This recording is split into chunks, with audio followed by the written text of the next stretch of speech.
Assalamualaikum warahmatullahi wabarakatuh. Okey guys, sekarang ni aku berada dekat Forestay Melaka, Air Keroh. Sambunglah daripada aku pergi apa ni? Tanjung Karang, aku pergi ke sini. Daripada dengan rumah aku. Dah lama aku tak bercuti dengan rumah aku ni. Naik kereta selalu ride naik motor je. Ni sekali naik kereta boleh bawa dapur. Okey, hari ni aku ada satu konten ni aku nak buat. Aku nak buat untuk korang ni berkenaan dengan Proton Wajah CPS. Okey, macam mana caranya kalau ada orang, kalau korang nak beli Wajah CPS ni, dan condition macam mana yang korang perlu titik beratkan. Pasal model CPS ni dia agak special sikit lah. Dia agak special sikit. Okey. Okey, model CPS ni dia agak special sikit. Jadi dia mesti nak kena ada kemahiran yang khusus lah. Kalau macam contoh kita nak pilih dia. Okey. Jadi apa yang kita kena titik beratkan? Jadi so hari ni aku nak share dengan korang apa benda yang sepatutnya korang kena titik beratkan bila korang decide nak ambil model Wajah CPS. Okey. Model Wajah CPS ni dia memang best daripada wajah-wajah model yang lain lah. Okey. So hari ni aku nak ajar korang. Kalau korang rasa korang nak beli wajah CPS, okey, ini perkara yang korang kena titik beratkan. Banyak korang kena sabar sikit lah Kalau korang nak ada input tentang wajah CPS ni, korang kena tengok video ni sampai habis. Kalau ada iklan, korang jangan skip. Jangan lupa subscribe. Okey, tolong. Untuk bahagian yang pertama iaitu bahagian enjin. Kalau korang decide untuk beli wajah CPS ni, bahagian apa dekat bahagian enjin yang korang kena titik beratkan? Okey, yang pertama sekali korang kena pastikan tak ada leaking dekat bulb cover. Okey, pasal apa? Bulb cover ni kalau korang tengok, okey, dia tak sama macam Kempro tau. Dia tak ada deck. Okey, untuk CPS ni dia ada deck dia ni. Okey, ni deck. Okey, ini head. Okey. Okey, ini head. Okey, ini head. Ini dia punya deck dia. Dia punya sistem dia ni dia macam Myvac, dia ada deck. Dia ada deck dia. Okey, ni tingkat yang pertama, tingkat yang kedua, tingkat yang ketiga. Okey. Okey, jadi dia punya deck dia ni pastikan tak ada leaking. Tak ada leaking korang kena hati-hati tengok bahagian sini. Dia punya deck dia ni. Okey.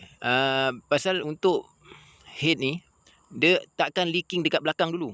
Dekat belakang head ni. Dia akan, kalau dia ada problem, dia akan leaking lebih cepat dekat depan berbanding belakang. Okey, itu untuk tips yang pertama. Korang sebelum beli, korang tengok bahagian sini. Okey, macam aku punya ni, dia ada sikit abuk-abuk.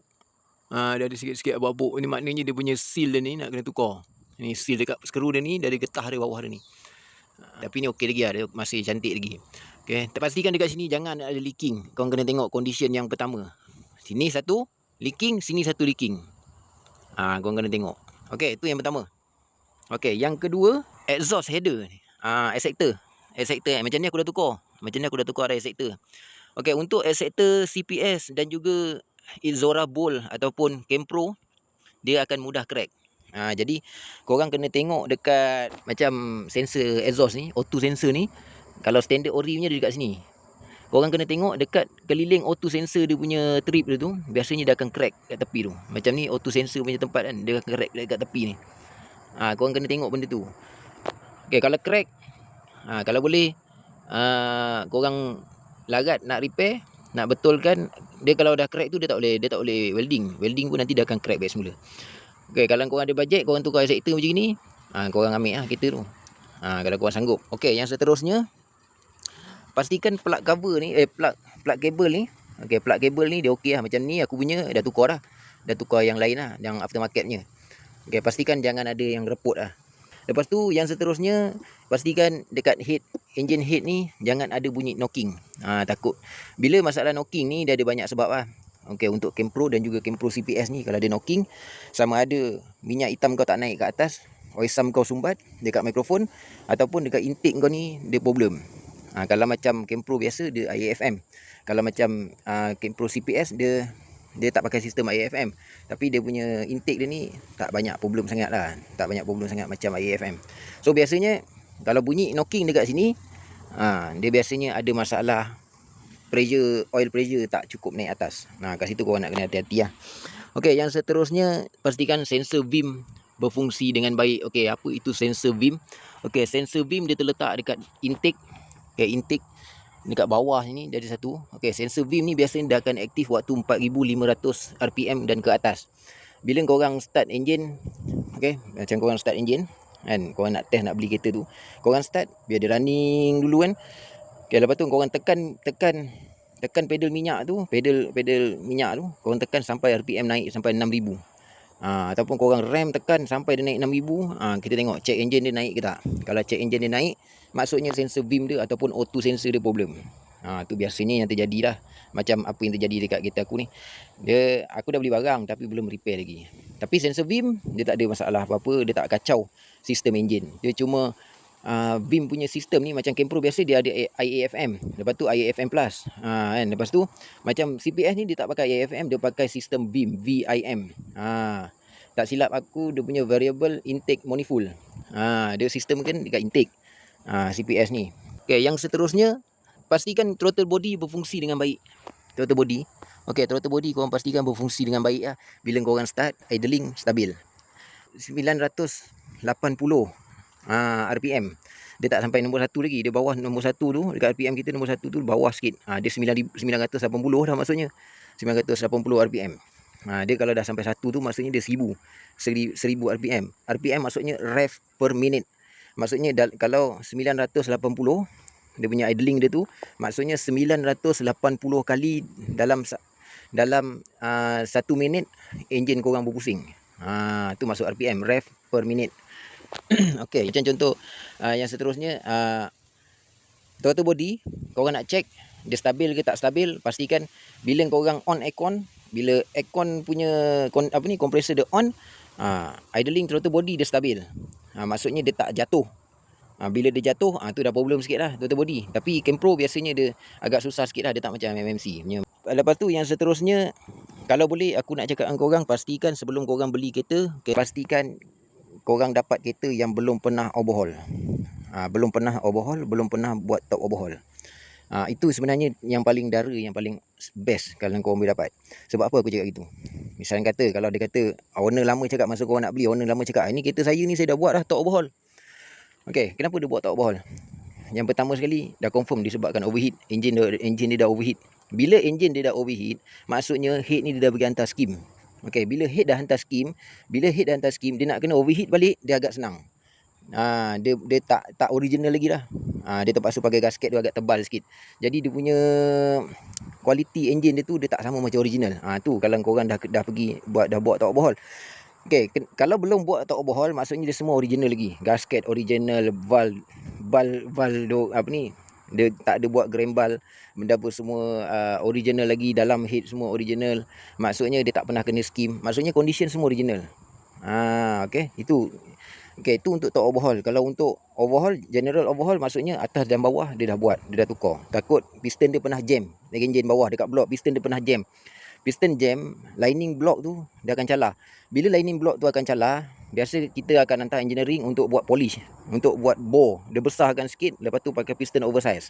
Ataupun dia polish, lepas tu dia pakai piston ring yang agak besar sikit. Tu tak silap saya lah.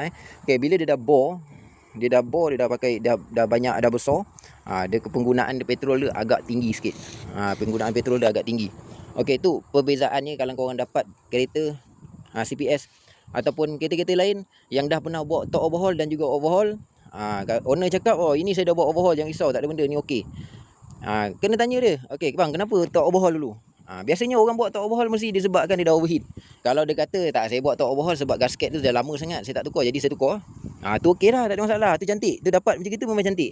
Tapi kita kena apa ni? Pastikan owner lama tu dia jujur lah. Kalau macam saya beli kereta, saya tak suka kereta yang dah buat top overhaul, yang dah buat overhaul. Saya tak suka. Maksudnya kereta engine tu dia dah ada track record. Memang dia rosak ke, kecuali dia dah buat top overhaul, engine dia dah tak boleh nak skim lagi. Head dia tak boleh nak skim, lepas tu dia tukar head lain. Tu okey, tak ada masalah. Kalau bawah, engine bawah dia okey, tak ada problem, dia tukar head aja.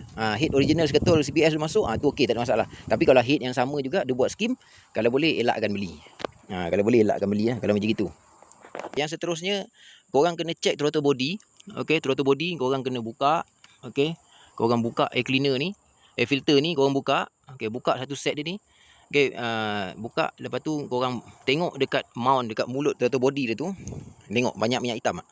Banyak minyak hitam dekat situ. Kalau banyak minyak hitam masuk dekat throttle body, pastikan itu kemungkinan disebabkan dia punya piston ring dah tak cantik. Bila piston ring dah tak cantik, minyak akan tendang pergi ke throttle body. Bila minyak tendang throttle body, dia akan masuk dekat intake. Lama-lama total body korang rosak, intake korang pun rosak. Itu kos tinggi tau. Jangan main. Baik Kempro CPS ke, Kempro biasa, Kempro CPS ke. Kalau dia setakat dia rosak, dia kotor, korang boleh servis balik, itu okey lagi. Kalau korang dah servis, dia naik juga minyak hitam, tu dah tahap bahaya. Okey. Okey, yang seterusnya korang kena scan ECU.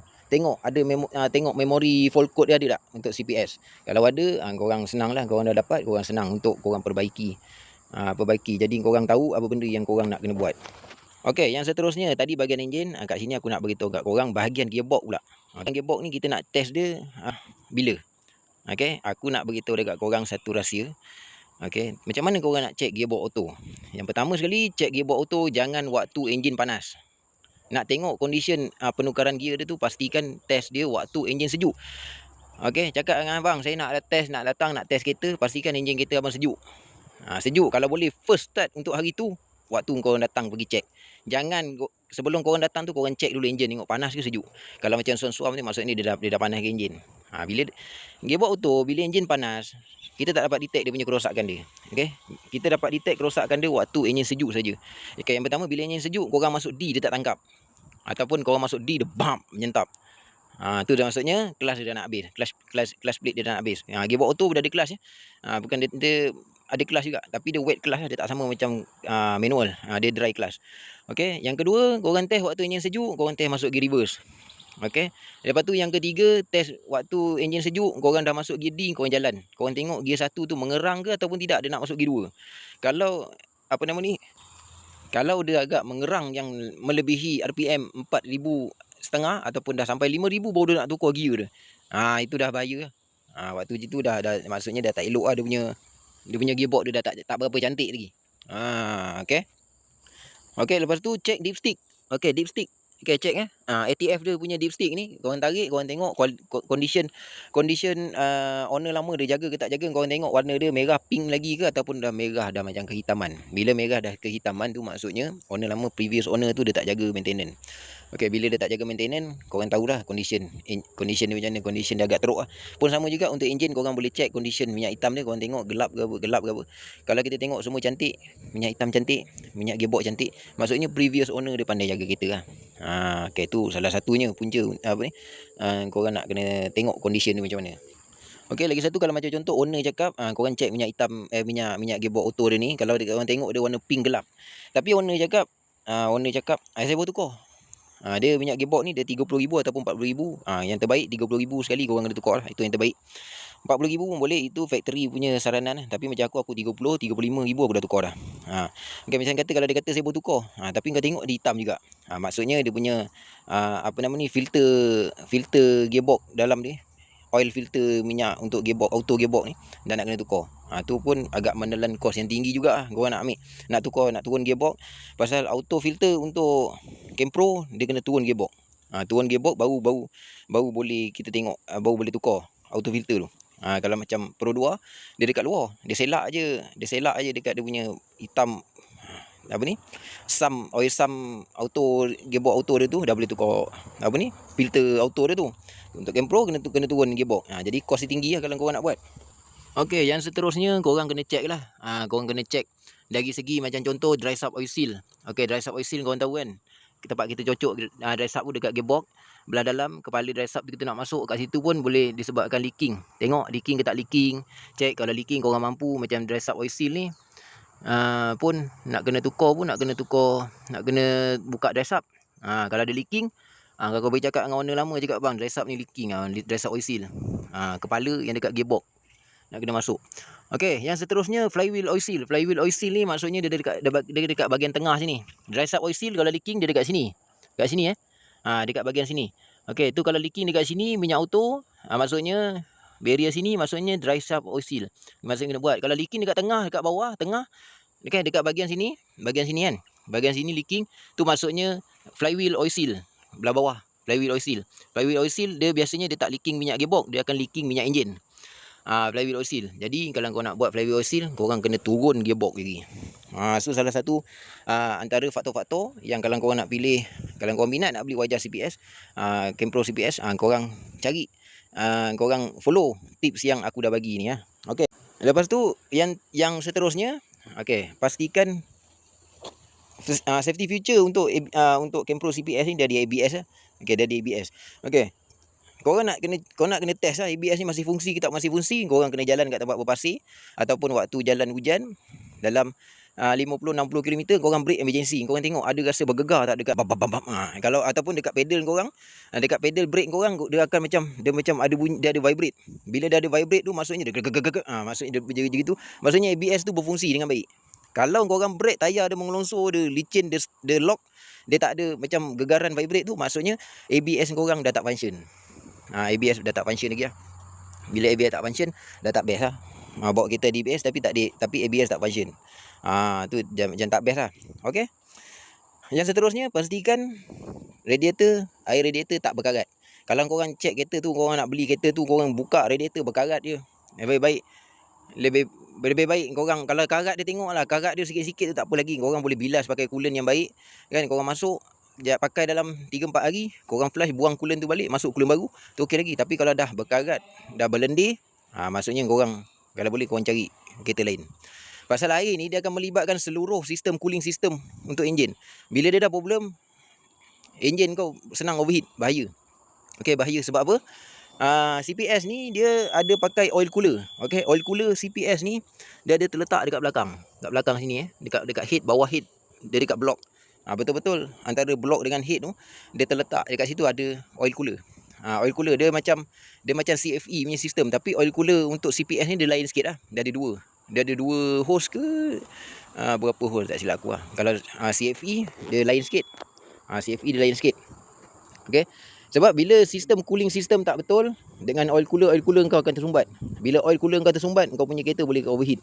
Itu memang parah gila bro. Kalau korang kena oil cooler untuk CPS, habis. Dengan silap-silap, dengan blok, dengan enjin seketul, enjin kosong kau kena tukar. Tu bahaya. Kalau untuk enjin, untuk CPS, paling penting cooling system. Critical cooling system dan juga minyak enjin. Minyak enjin paling minimum korang boleh pakai semi sintetik saja, 10-40. Ingat minyak enjin paling minimum 10-40 untuk CPS. Tak boleh pakai 15-40 ke 20-50 ke, jangan pakai. CPS dia ada sistem. Dia macam dia sistem dia apa ni?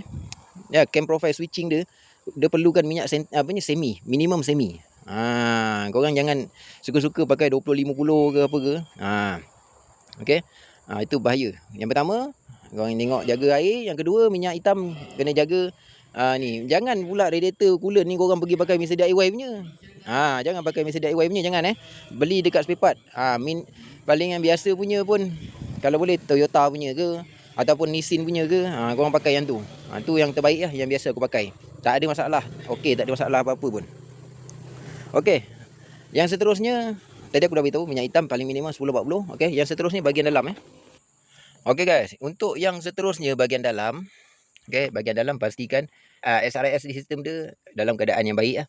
Okey, pastikan dalam keadaan baik. Ini button kalau tak berfungsi pun tak apa. Jangan ini yang tak berfungsi. Okey, yang kedua punya, bahagian dalam dia pastikan berfungsi. Meter dia berfungsi dengan baik. Pasal dekat meter CPS ni dia ada eye mobilizer. Dia ada eye mobilizer dah, problem.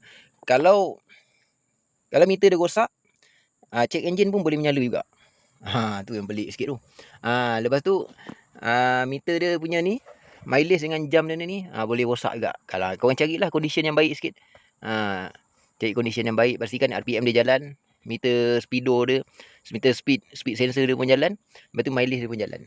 Yang macam saya dapat ni dia rosak, dia tak ada benda, nak kena tukar meter. Meter CPS ni pun dalam 4-500 juga condition dia. Okey. Okey, yang seterusnya yang lain-lain macam contoh korang check, pastikan cooling coil dia okey, tak ada bocor. Lepas tu gear lever dia okey. Lepas tu dia punya ni jangan longgar sangat. Ada wajar dia terus loose. Dia loose terus. Lepas tu button ni pastikan okey. Button ni pastikan okey. Ini pun selalu problem juga untuk wajar CPS untuk wajar CPS dia problem juga ni. Dia senang problem juga. Okey, lepas tu yang seterusnya untuk ni lah. Kedua ni macam ni. Dia ketat lagi, kuat lagi. Okey guys, untuk basic korang nak pilih wajar CPS macam mana. Yang lain-lain punya penjagaan dia sama macam wajar biasa lah. Dia sama macam wajar biasa dia dari segi brake pad, brake disc, semua sama. Lampu belakang. Okey. Lampu belakang CPS ni ramai orang cari ni. Okay guys, so kalau korang ada nak bertanya apa-apa, korang boleh komen lah. InsyaAllah nanti kalau aku baca, nanti aku tengok. Apa ni, aku reply.